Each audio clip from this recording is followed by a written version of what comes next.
ambil protokol dulu. Nah, bismillahirrahmanirrahim. Buat sekeliling dulu ya. Gitu. Assalamualaikum warahmatullahi wabarakatuh. Alhamdulillah, Allahumma sholli ala Muhammad wa ala ali Muhammad. Bapak dan Ibu, jemaah salat subuh Masjid Darul Jannah yang dirahmati oleh Allah. Untuk subuh ini, kuliah subuh kita kembali diisi oleh guru kita, orang tua kita, Dr. Haji Rakib Jamali, Kepala Bapak Dr. Rakib Jamali, kami persilakan.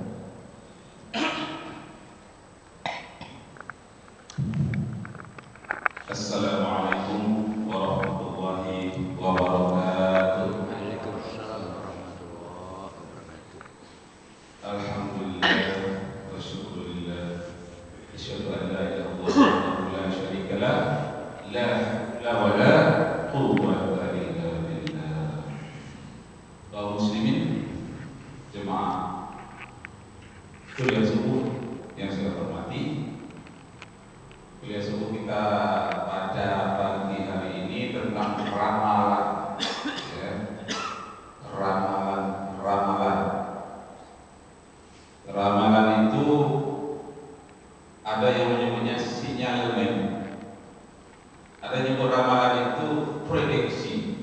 Kalau prediksi itu ramalan ilmiah yang melihat dari gejala-gejala sebelumnya. Jadi ada ramalan, namanya ada sinyalemen, ada prediksi, dan ada namanya peringatan, ya, tanbih, mengingatkan untuk masa yang akan datang. Dasarnya kita ambil surat Yusuf, ya, karena Nabi Yusuf banyak meramal. Surat Yusuf ayat 1 sampai ayat 12. A'udzu billahi minasy syaithanir rajim.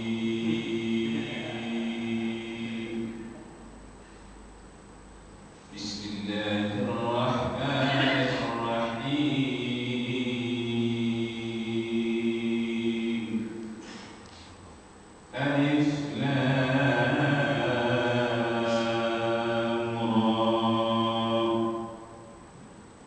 Tilka ayatul kitabil mubin.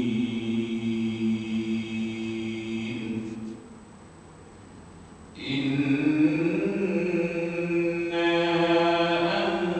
anzalnahu Qur'anan Arabiyyan la'allakum ta'qilun.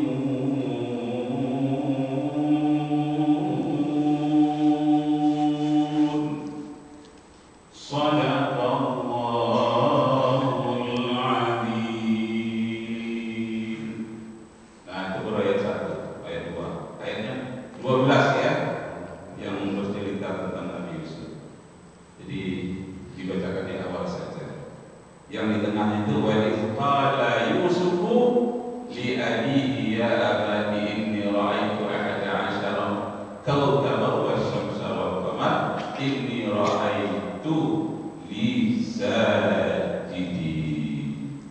Ingatlah ketika Nabi Yusuf bermimpi, aku melihat dalam tidurku, wahai ayah. Dia bercerita kepada ayahnya Nabi Yakub, inni ra'aitu ahada 'ashara kawkaban, aku melihat 11 buah planet. Ya, 11 buah planet yang dia lihat. Wasyamsu, dan 1 buah matahari. 11 planet, 1 buah matahari. Ra'aituhum, aku melihat mereka semuanya li sajidin, semuanya memberikan korban kepadaku. Itu mimpi yang diceritakan kepada ayahnya oleh Nabi Yusuf. Apa kata Nabi itu? Mimpimu itu jangan diceritakan Kenapa? Karena nanti kamu akan menjadi orang yang sangat terkenal di dunia ini. Nanti cemburu dari saudara-saudara. Jadi meramal mimpi, gitu ya. Nah, Nabi Yakub tadi meramalkan mimpi anaknya ini akan jadi orang besar. Dan kemudian Nabi Yusuf itu sendiri pun mampu meramalkan. Nah, ketika dia sudah sampai ke Mesir melalui perjalanan penderitaan yang berliku-liku, dia akhirnya masuk penjara. Di dalam penjara itu dia mampu meramalkan apa yang terjadi pada orang itu. Dan ramalannya itu benar, karena ramalannya itu mendapatkan wahyu dari Allah Subhanahu wa Ta'ala. Ramalannya yang terkenal berikutnya, ada orang yang akan dihukum hukuman mati. Dia katakan kamu akan diberikan hukuman mati oleh raja. Nah, dia sudah katakan, sudah itu negeri itu menghadapi problema, dia sudah ramalkan 7 tahun lamanya akan terjadi apa yang disebut dengan musim kemarau panjang. Hei penguasa Mesir, setelah ini akan terjadi 7 tahun kemarau panjang, maka gandum-gandum disimpanlah semuanya di dalam gudang. Karena nanti gandum itu tidak akan tumbuh atau dia jadi mati. Sekaranglah persiapkan gudang yang banyak. Ternyata benar apa yang diungkapkan oleh Nabi Yusuf alaihissalam. Itu ramalan-ramalannya atas tuntunan Allah Subhanahu wa Ta'ala. Tapi bukan seperti ramalan dukun, namanya pakai jeruk, pakai telur ayam, apalagi telur piring. Oh, ini itu yang bikin penyakitnya kamu ini lain, iya kan? Itu ramalan dukun. Ini tidak ramalan mimpi yang sebenarnya petunjuk hidayah dari Allah Subhanahu wa Ta'ala. Nah, kepada kita orang itu di dalam Quran Al-Quran tentang ramalan-ramalan. Nah, kepada kita orang kemudian dalam hadis Nabi juga ada ramalan, tapi namanya bukan ramalan, sinyalemen dari Rasulullah. Apa kata Rasulullah? Ya'ti 'alan nasi zamanun, diramalkan atau bisa nyelemenkan akan datang suatu masa nanti kepada umatku. Ya'ti 'alan nasi zamanun la tutaqul ma'isata fihim illa bil maksiyah. Akan datang suatu zaman nanti setelahku di mana manusia merasa hidupnya belum sempurna mencapai kebahagiaan sebelum dia berbuat maksiat. Nah, jadi kalau dia sudah berbuat maksiat baru dia bahagia dan dipuji oleh teman. Hebat orang ya, kamu hebat. Kenapa? Mampu berbuat maksiat. Kamu minum berapa botol? Wah, minuman keras saya bisa 3 botol. Saya 4 botol, 6 botol. Wah, hebat kamu ya, bisa mengalahkan temanmu. 6 botol gak tengger, enggak. Wah, hebat. Bangga dia berbuat maksiat. Itu adalah satu contoh kecil. Setelah dia berbuat maksiat, dia jadi bangga. Nah, dalam hadis tadi dikatakan, ya'ti 'alan nasi zamanun la tutaqul ma'isata fihim illa bil maksiat. Mereka itu merasa bahagia setelah mereka berbuat maksiat. Hatta yukadzibar rajulu wa yahlib. Pada waktu itu nanti diramalkan, disenyalakan kata Rasulullah, manusia suka berdusta, suka berbohong. Awalnya berbohong melalui gurau-gurau, sekedar untuk humor, kasih bohong sedikit. Lama-lama menjadi bohong-bohong benaran. Hatta yukadzibar rajulu wa yahlib. Pada waktu itu nanti kata Rasulullah, manusia suka berdusta, wa yahlib, dan manusia suka bersumpah.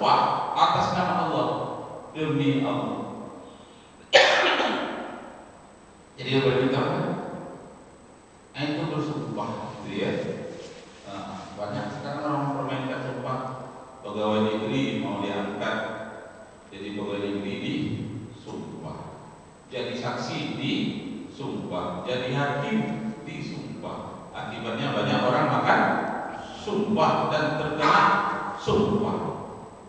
Di kantor saya kemarin acara ada satu orang disumpah karena dia sudah LPG prajabatan.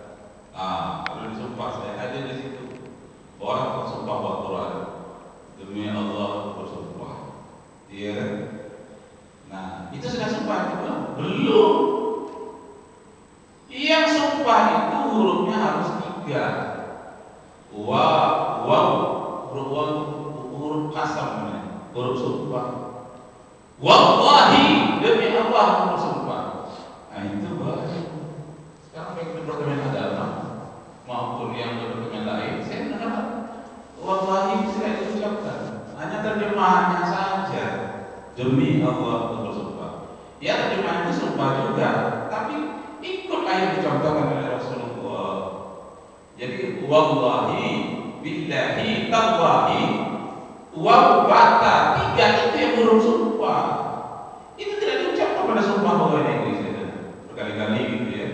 Karena kebetulan saya pengantar pegawai negeri bagian prajabatan yang akan diangkat di kantor saya. Kantor saya itu namanya Lembaga Penjaminan untuk Pendidikan. Jadi kantor saya itu seperti hotel gitu ya, 3 tingkat. Itu tempat orang-orang pengantaran. Nah, jadi ada kegiatan itu setiap hari di kantor saya penuh mobil terus. Hari Sabtu Minggu orang habis selamat kawinan di sana segala macam, karena tempat itu spesial untuk orang berkumpul. Nah, masuklah untuk LPG tadi di kantor saya dan saya ada di situ. Ayat sumpahnya demi Allah bersumpah. Itu belum kena yang mengenanya wallahi, aku bersumpah, billahi atau tallahi.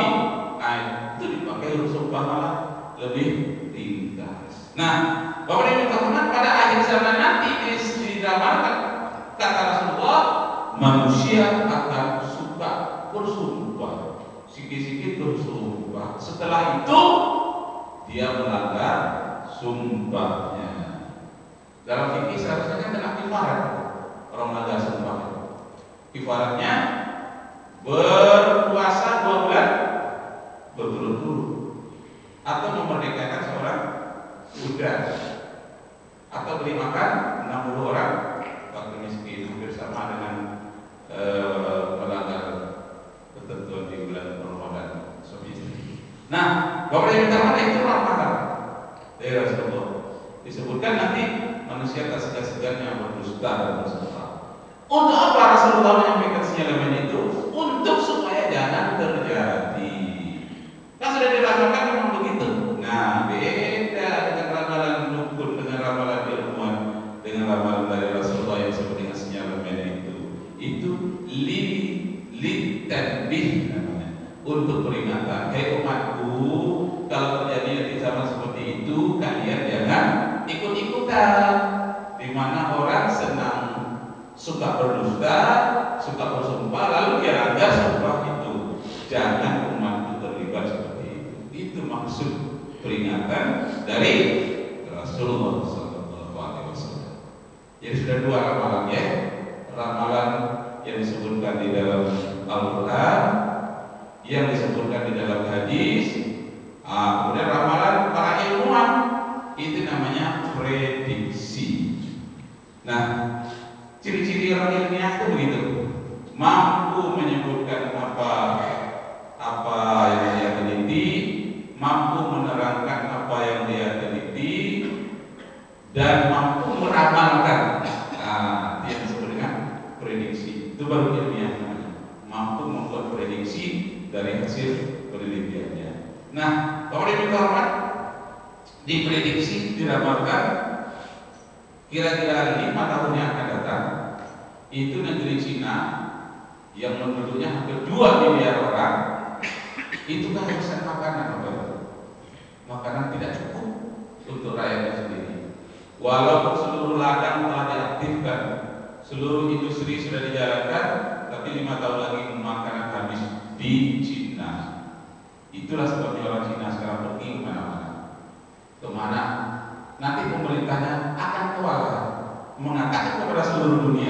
seluruh dunia, bukan kami tidak berusaha, kami sudah berusaha, kami tidak mampu memberi makan rakyat kami, jumlahnya 2 miliar orang, tidak mampu.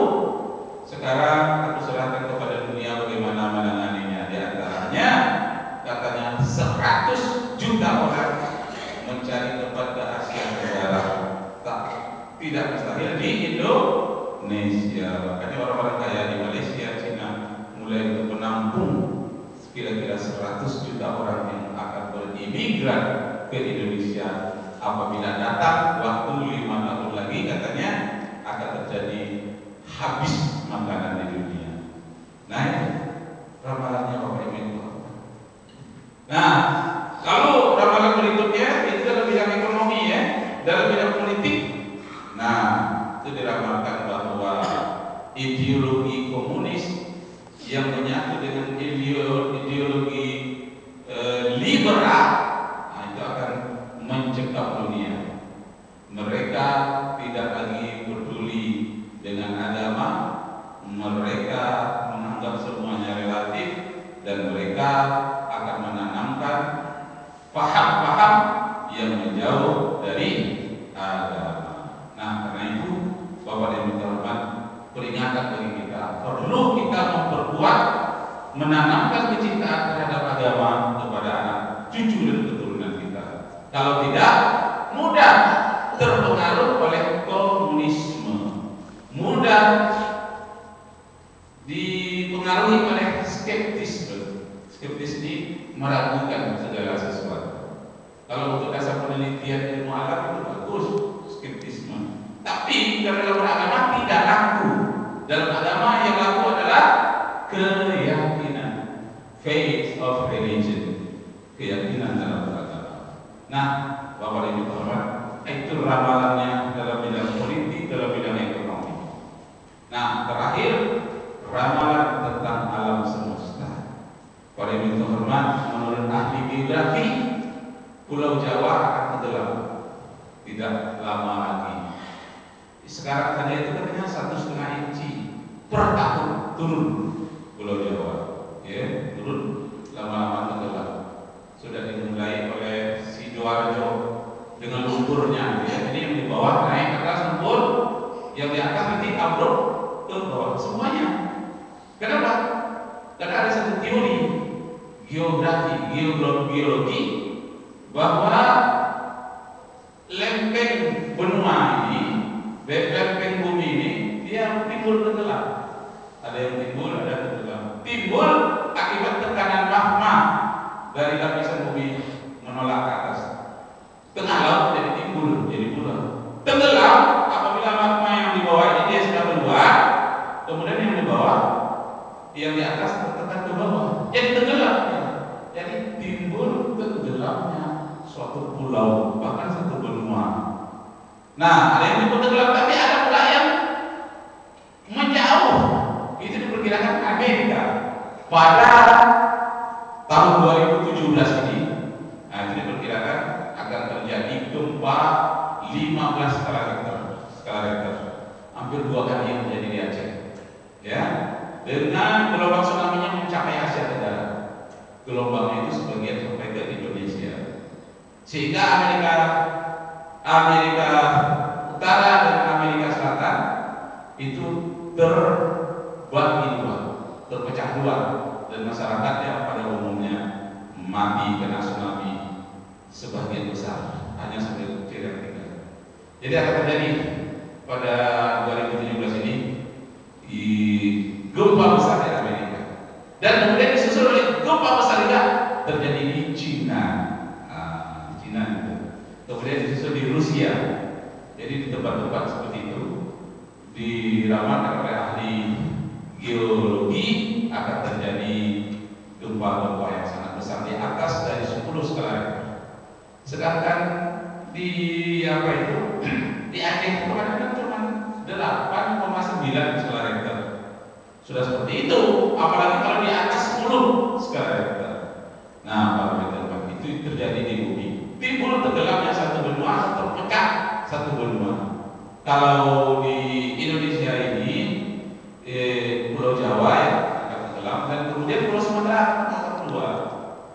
itu mulai dari daerah gunung di danau Toba. Letusan gunung itu menyebabkan Pulau Sumatera itu pisah, tapi lama, itu tidak dalam tahun ini, entah berapa puluh tahun yang akan datang. Tapi itu diperkirakan akan terjadi. Nah, itu tentang dunia ini, bisa diperkirakan oleh ilmuwan. Dari mana orang dapat? Dari NASA melalui satelit dia lihat lempeng-lempengan bumi ini warnanya sudah lain, pergerakannya sudah lain. Melalui satelit nampak pergerakan itu dan bisa diperkirakan. Namanya perkiraan manusia, ya, bisa terjadi, bisa tidak. Tapi menurut ilmuwan kemungkinan besar akan terjadi. Nah, tentang bumi. Nah, terakhir, ramalan tentang bumi ini sendiri yang paling menentukan. Menurut ilmuwan namanya Stephen Hawking, dengan teori black hole, ya. Black itu artinya hitam, hole itu terowongan. Jadi ada terowongan hitam di ruang angkasa. Di mana letaknya terowongan hitam itu? Terowongan hitam itu letaknya pada bintang neutron. Yang mana bintang neutron itu terletak pada galaksi. Jadi bintang neutron itu adalah bintang yang paling tua, Pak. Jadi bintang kalau dia sudah terlalu tua, umurnya lebih dari 16 miliar tahun. Kalau bumi kita ini kan 4,5 miliar tahun. Yang bintang tadi ada umurnya sudah lebih dari 16 miliar tahun. Dia sudah terlalu tua. Dia akan ditarik oleh intinya. Nah, intinya tadi di tengah menjadi berwarna hitam. Tapi setelah dia ditarik oleh intinya, dia akan memakan bintang-bintang yang berdekatan dengan dia. Terjadilah bintang memakan bintang. Ibarat manusia terkena kanker darah, terjadilah darah putih memakan darah merah. Jadi darah memakan darah. Nah, seperti itu di ruang angkasa terjadi kanker di ruang angkasa, di mana bintang yang berwarna hitam akan memakan bintang yang berwarna-warna lain. Pertanyaannya, ada berapa buah? Ada berapa macam warna bintang? Warna bintang yang paling tua itu hitam, kemudian warna biru. Warna biru itu juga tua, lebih dari 10 miliar tahun.